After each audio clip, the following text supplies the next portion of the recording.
దేశవ్యాప్తంగా ఎస్ఐఆర్ ప్రక్రియ కూడా చాలా రాష్ట్రాల్లో కూడా వేగవంతంగా ప్రక్రియ కొనసాగింది. ఈ నేపథ్యంలో తెలంగాణకు సంబంధించి కూడా హైదరాబాద్ సంబంధించి LB Nagar zone circle zonal commissioner ఉన్నారు. ప్రస్తుతం ఎస్ఐఆర్ ప్రక్రియ గురించి పూర్తి వివరాలు తెలుసుకుందాం. సార్ చెప్పండి, ప్రధానంగా ఎస్ఐఆర్ ప్రక్రియ మరో 3-4 రోజుల్లో కూడా ముగినుంది. ఈ నేపథ్యంలో కూడా ఎస్ఐఆర్ ప్రక్రియ ఎంతవరకు నమోదయ్యింది, ఏ విధంగా ప్రాసెస్ జరిగింది? ఎస్ఐఆర్ ప్రక్రియ మన ఎల్బీ నగర్ కాన్స్టిట్యుయెన్సీలో టోటల్ వచ్చేసి 6 లక్షలు, దాదాపు 6 లక్షలు ఓటర్స్, 6,08,203 ఓటర్స్. దీంట్లో ఇప్పటిదాకా లేటెస్ట్ రిపోర్ట్ ప్రకారం మన దగ్గర టోటల్ 78% డిజిటేషన్ ఆల్రెడీ పూర్తి అయింది. మిగతా ఏదైతే ఉన్నదో అది కూడా లాస్ట్ 2 to 3 డేస్లో కంప్లీట్ చేస్తాం. ఈ ఎస్ఐఆర్ ప్రక్రియ భాగంగా ఆల్రెడీ చాలా పబ్లిసిటీ చేయడం జరిగింది. ఇంతదాకా మోస్ట్లీ పబ్లిక్ కూడా ముందుకు వచ్చి వాళ్ళు ఆల్రెడీ ఎన్యూమరేషన్ ఫామ్ సబ్మిట్ చేశారు. ఎన్యూమరేషన్ ఫామ్ సబ్మిట్ చేసిన తర్వాత బిఎల్ఓస్ ఇవన్నీ ఎన్యూమరేషన్ ఫామ్కి స్క్రూటినీ చేసి డిజిటైజ్ కూడా చేశారు. ఇప్పుడు ప్రస్తుతం మాత్రం ఓన్లీ 22% ఇప్పుడు మిగిలింది. 22% కూడా రేపు నెల్లుండి అన్ని బిఎల్ఏ నుండి సంతకం తీసుకుని ఏదైతే షిఫ్టెడ్, డెత్, డూప్లికేట్ ఏదైతే అన్కలెక్టబుల్ ఫామ్స్ ఉన్నదో దీంట్లో ఒక డిసిజన్ తీసుకొని వెంటనే డిజిటైజ్ చేస్తే మన ఎస్ఐఆర్ ప్రక్రియ ఫస్ట్ పార్ట్ ఆఫ్ ఎస్ఐఆర్ ప్రక్రియ పూర్తి అవుతుంది. తర్వాత మనకు 3rd of August రోజు మనకి ఇది రేషనలైజేషన్ ఆఫ్ పోలింగ్ స్టేషన్ పని ఉంది. రేషనలైజేషన్ అయిపోయిన తర్వాత we will release the draft electoral roll release అయిపోయిన తర్వాత నోటీస్ పీరియడ్ స్టార్ట్ అవుతుంది. నోటీస్ పీరియడ్లో ఏంటి అంటే ఇప్పటిదాకా ఈ డిజిటైజేషన్ ప్రక్రియలో ఎవరైతే ఏ ఓటర్స్ 2002 డీటెయిల్స్ ఇవ్వలేకపోయారు, వాళ్ళకి మ్యాప్ చేయలేకపోయాను, ఆ ఓటర్స్కి నోటీస్ ఇస్తాము. నోటీస్కి రిప్లై వాళ్ళకి ఇవ్వాలి. నోటీస్ రిప్లైలో ఒకవేళ మూడు అంశాలు మెయిన్ ఉన్నాయి. ఒకవేళ ఆ ఓటర్ 1 జూలై 1987 కంటే ముందు పుట్టిన వాళ్ళు ఓటర్కి సెల్ఫ్ డాక్యుమెంట్ ఇవ్వాలి. సెల్ఫ్ డాక్యుమెంట్ వాళ్ళు సంబంధించి ఓన్లీ సొంత డాక్యుమెంట్ 12 డాక్యుమెంట్ కూడా వివరాలు కూడా వాళ్ళకి ఇవ్వడం జరిగింది. ఆ ఎన్యూమరేషన్ ఫామ్లో వెనక పోర్షన్లో 12 డాక్యుమెంట్ మెన్షన్ అయి ఉన్నది. ఆ 12 నుండి ఏదో ఒక డాక్యుమెంట్ ఇస్తే they will be categorised as voters ఆ నోటీస్ రిప్లైలో. అదేవిధంగా సెకండ్ కేటగిరీ వచ్చేసి 1/7/1987 నుంచి 2/12/2004 దాకా ఈ మధ్యలో పుట్టిన వాళ్ళకి 2 డాక్యుమెంట్స్ ఇవ్వాలి. ఒకటి సొంత document, another is either father or mother document. And మూడో కేటగిరీ ఏంటి అంటే 2/12/2004 కంటే తర్వాత పుట్టిన వాళ్ళకి 3 డాక్యుమెంట్స్ ఇవ్వాలి. వాళ్ళ సొంత document and father and mother document. ఇది వచ్చేసి నోటీస్ పీరియడ్. ఈ నోటీస్ పీరియడ్ అయిపోయిన తర్వాత ఫైనల్ డ్రాఫ్ట్ రోల్ తయారవుతుంది. అంటే ప్రధానంగా ఈ నెల రోజుల ప్రక్రియలు కూడా చాలామంది ప్రజలు ఇబ్బందులు పడ్డ పరిస్థితులు ఇప్పుడు ప్రజల నుండి మీకు ఏమైనా వినతులు వచ్చాయినా? వినతులు వస్తే ఏ విధంగా సాల్వ్ చేసే ప్రయత్నం చేశారు? ఇప్పుడు ఎస్ఐఆర్లో ఈ 1 month ఏదైతే ఉన్నదో ఈ 1 monthలో ఆల్రెడీ ముందు నుంచి మనము ఎక్కువ పబ్లిసిటీ ఇవ్వడం జరిగింది. పబ్లిసిటీతో సహా బిఎల్ఓ ఇంటింటికి వెళ్ళారు కాబట్టి ఓటర్స్కి అన్ని ఫెసిలిటేషన్ కోసం ఇంటింటికి తిరగడం జరిగింది. వాళ్ళకి డిస్ట్రిబ్యూట్ చేసి కలెక్ట్ కూడా చేయడం జరిగింది. అదేవిధంగా చాలామందికి 2002 డీటెయిల్స్ దొరకట్లేదు, వాళ్ళకి ఫామ్ ఫిల్లింగ్ కోసం కూడా ఇబ్బంది అయితే మన బిఎల్ఓ ఎక్స్ప్లెయిన్ చేశారు. అదేవిధంగా బిఎల్ఓ సూపర్వైజర్స్ ఎక్స్ప్లెయిన్ చేశారు.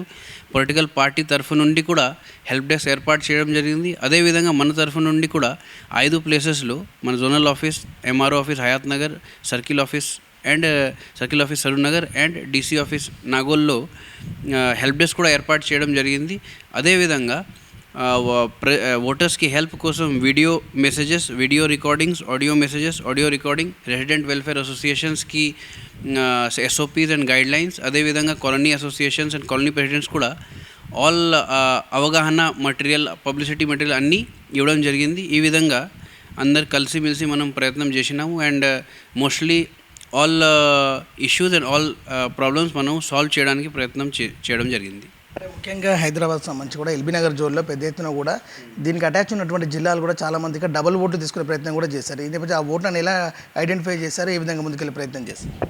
డబల్ ఓట్స్ కోసం ఇప్పుడు ఆల్రెడీ గౌరవ్ CEO గారు ఆల్రెడీ అన్నీ చెప్పడం జరిగింది.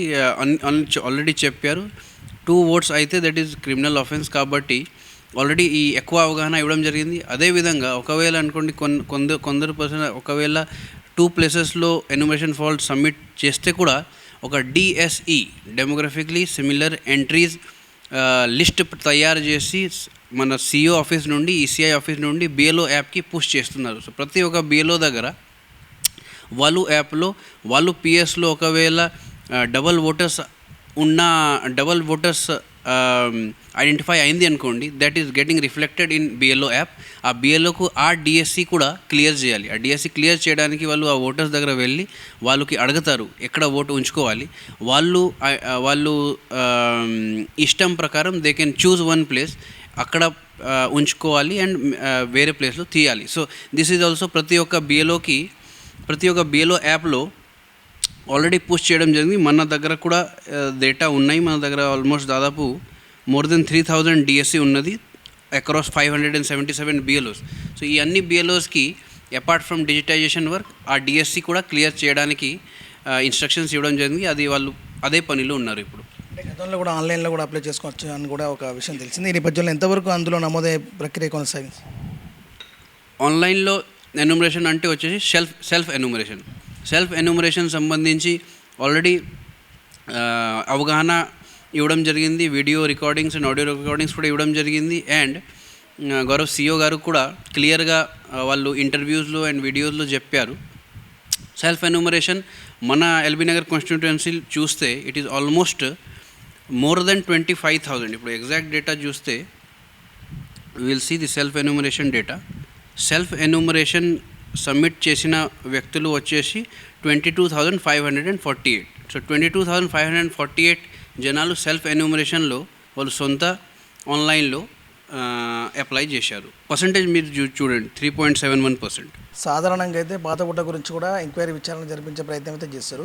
అలాగే కొత్త ఓట్ల పరిశీలన కానీ, అలాగే అనాథలు కొంతమంది ఉన్నారు, వాళ్ళకి ఎలాంటి మీరు గైడింగ్ ఇస్తారు? కొత్త ఓటర్స్ అంటే ఇప్పుడు ఫామ్ ఇక్కడ నమోదు అయి ఉన్నారా లేదా?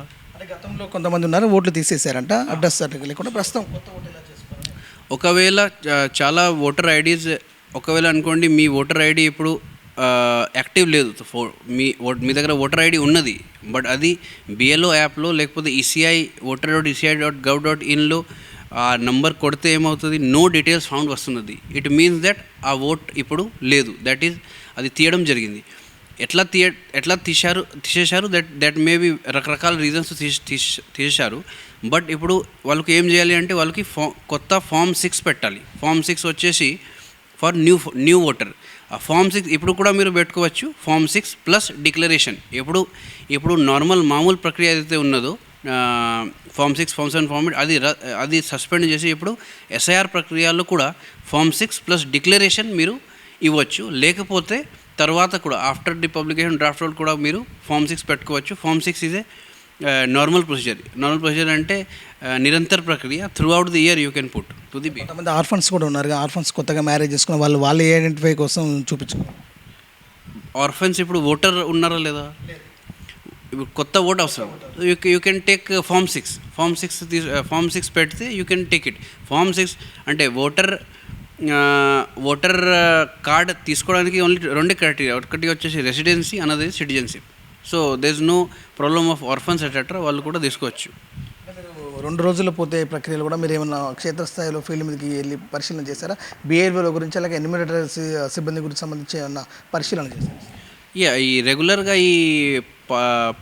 పోయిన నెలలో రెగ్యులర్గా we have visited the field. అదేవిధంగా గౌరవ్ కలెక్టర్ సార్ కూడా విజిట్ చేశారు. గౌరవ్ సిఇఓ గారు కూడా ఇన్ఫ్యాక్ట్ విజిట్ చేయడం జరిగింది.